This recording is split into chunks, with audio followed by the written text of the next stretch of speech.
समाज का आईना मेरी कहानियां। मेरे YouTube चैनल #एक विचार पर मुझे फॉलो करें। दोस्तों, मैं मुकेश आर्य एक विचार के तहत आज लेकर आया हूं मेरी नई कहानी, जिसका शीर्षक है अब ना चुप रहूंगी।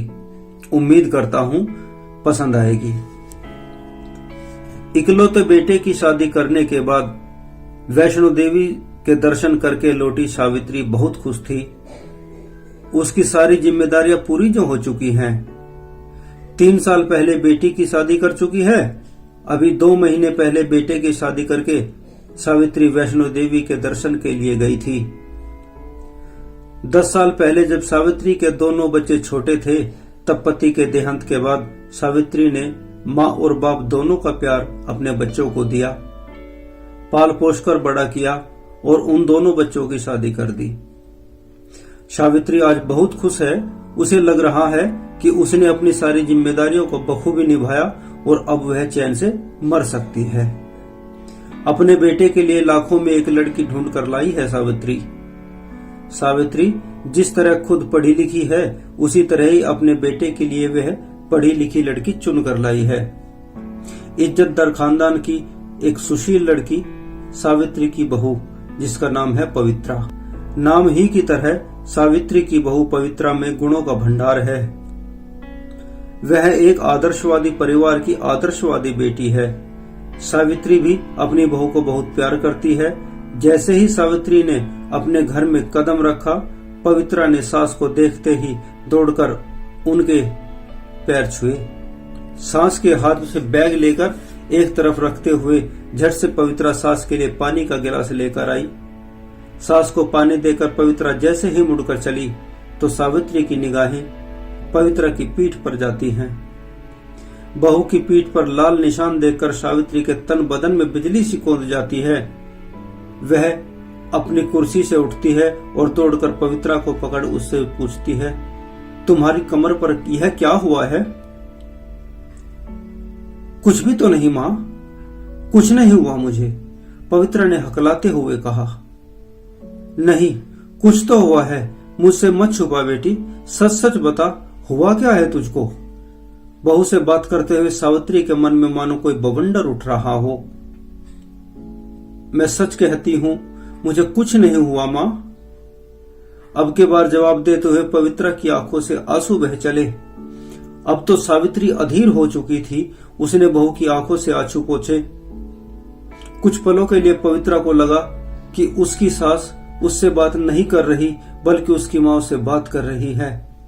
सास का इतना अपनापन पाने के बाद पवित्रा खुद को रोक न पाई और वह हिड़की देकर रोने लगती है।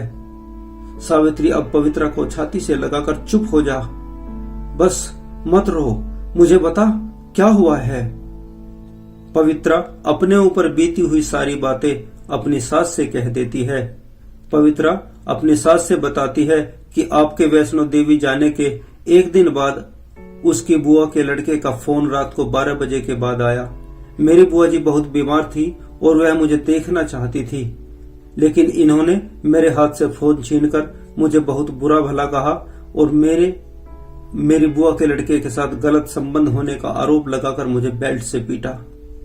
बहू की बात सुनकर मानो सावित्री के जख्म हरे हो गए हों।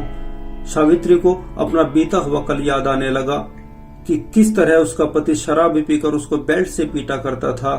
उसका पति भी हमेशा उसके ऊपर उल्टा होने का आरोप लगाकर हमेशा उसको पीटा करता था। जो कुछ सावित्री ने सारी उम्र सहा, आज वही सब कुछ बहू के साथ दोहराया जाने लगा। सावित्री को समझ आ गया कि बेटे में भी बाप के अवगुण हैं। सावित्री गहरे चिंतन में पड़ जाती है। रोती हुई पवित्रा को चुप करते हुए सावित्री उससे कहती है कि तूने इसका विरोध क्यों नहीं किया। सास से बात करने के बाद पवित्रा का मन हल्का हो चुका था। सास के मन में अपने लिए इतना अपनापन देखकर पवित्रा पति की गलतियों को माफ कर देती है और वह अपनी सास को बातों में उलझा लेती है।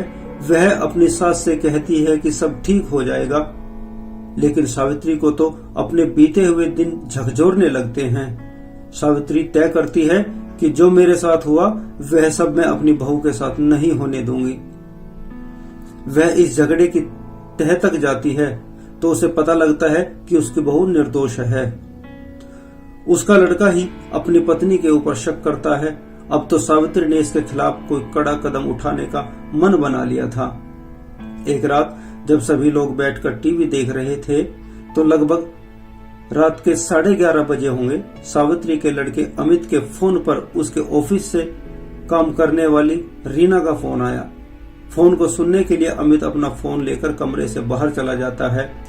यह बात सावित्री को अच्छी लगी, ना ही पवित्रा को, लेकिन दोनों ने अमित से कुछ नहीं कहा। सब कुछ ऐसा था मानो कुछ हुआ ही ना हो। अमित बात बात पर पवित्रा को उल्टी सीधी बातें कहता रहता। वह हमेशा पवित्रा के चरित्र को लेकर उंगलियां उठाया करता था। एक रात बेटे बहू के कमरे से चिल्लाने की आवाज आती है। अमित और पवित्रा का झगड़ा बहुत बढ़ चुका था। आज तो पवित्रा भी अमित के सामने बोल रही थी। अपने चरित्र के ऊपर उठी उंगली पवित्रा से बर्दाश्त नहीं हो रही थी, लेकिन पत्नी का सामने बोलना अमित को बर्दाश्त नहीं हुआ और उसने अपने बेल्ट से पवित्रा को पीटना शुरू कर दिया। ऐसा है पवित्रा रो रही थी। बहू की यह पीड़ा देख सावित्री के धैर्य का बांध टूट चुका था। अब तो सावित्री ने कुछ करने का निर्णय ले लिया था। वह अंदर कमरे में गई और उसने अमित के हाथों से बेल्ट छीलकर अमित को पीटना शुरू कर दिया। पहले खुद अमित की पिटाई की और फिर पवित्रा के हाथ में बेल्ट देकर सावित्री ने पवित्रा से अमित को मारने के लिए कहा। लेकिन जब पवित्रा ने अमित को पीटने से मना किया तो सावित्री ने पवित्रा को डांटते हुए अमित को पीटने के लिए बोला। लेकिन सावित्री के इतना कहने के बावजूद भी पवित्रा ने अमित को नहीं पीटा। शर्म कर नालायक, कद्र कर इस लड़की की जिसने मेरे कहने के बावजूद भी तेरे ऊपर हाथ नहीं उठाया। उसके चरित्र पर शक करता है। तेरे भी तो ऑफिस से देर रात तक लड़कियों के फोन आते हैं। यदि यह भी तेरे ऊपर शक करने लगे और घर में इस तरह झगड़ा करने लगे तो तेरी इज्जत एक पैसे की ना रह जाएगी। रही बात शक की, तो इस बीमारी का इलाज किसी के पास नहीं है। जिस तरह तू अपनी बीवी के ऊपर शक करता है, यदि उसी तरह तेरी बहन का पति तेरी बहन के ऊपर शक करने लगे, वही जुल्म तेरी बहन के ऊपर हो जो तू अपनी पत्नी के ऊपर करता है, तो क्या बर्दाश्त कर पाएगा? तो देख, मैं तुझे आखिरी बार चेतावनी देती हूँ, सुधर जा, वरना तुझसे मैं तेरी मां होने का अधिकार छीन लूंगी। और एक बात याद रख, यदि तेरा रवैया यही रहा तो कब तक यह लड़की चुप रहेगी, खामोश रहेगी? एक दिन जब इसके सब्र का बांध टूटेगा तो तेरे पास पछताने के सिवा कुछ न रहेगा। यह या तो अपने आप को खत्म कर लेगी या तेरी जान ले लेगी। इससे पहले कि तुझे पछताना पड़े, सुधर जा। मैं तेरी माँ जरूर हूँ, लेकिन जितनी माँ तेरी हूँ उतनी ही इस लड़की की भी माँ हूँ। मैं अपने पति के जुल्म बहुत सह चुकी हूँ, पर अब चुप ना रहूंगी। मैं अपनी बहू के साथ वह सब ना होने दूंगी जो जीवन भर मेरे साथ हुआ। मेरी बहू मुझसे बहुत प्यार और सम्मान करती है। मैं भी उसके सम्मान के लिए किसी भी हद तक जा सकती हूँ। यह मत भूल अमित, जिस तरह मैं अपनी बेटी के ऊपर जुल्म बर्दाश्त नहीं कर सकती, उसी तरह मैं अपनी बहू के ऊपर भी जुल्म बर्दाश्त नहीं करूंगी। वह जुल्म करने वाला चाहे मेरा खुद का बेटा ही क्यों ना हो। इतना कहकर सावित्री पवित्रा को लेकर अपने कमरे में चली जाती है। अमित अपने कमरे में अकेला बैठा रह जाता है और उसको अपनी गलती का एहसास होता है। उसके मन में ख्याल आता है कि जिस तरह मैं अपनी पत्नी के ऊपर शक करता हूँ, यदि मेरी बहन के ऊपर भी उसका पति इसी तरह शक करे और उसके साथ ऐसे ही मारपीट करे, तब क्या होगा? अमित अपनी गलती पर पछतावा करता है और वह भविष्य में ऐसा न करने की कसम खाकर अपनी माँ और पवित्रा दोनों से माफी मांगता है। दोस्तों, सही मायने में देखा जाए तो माँ की जिम्मेदारियों से कहीं अधिक जिम्मेदारियां होती हैं सास की, क्योंकि बहू के साथ गलत हो रहा है तो उसके खिलाफ आवाज उठाना और अपनी बहू को अपनी बेटी की तरह संरक्षण देना प्रत्येक सास का कर्तव्य है।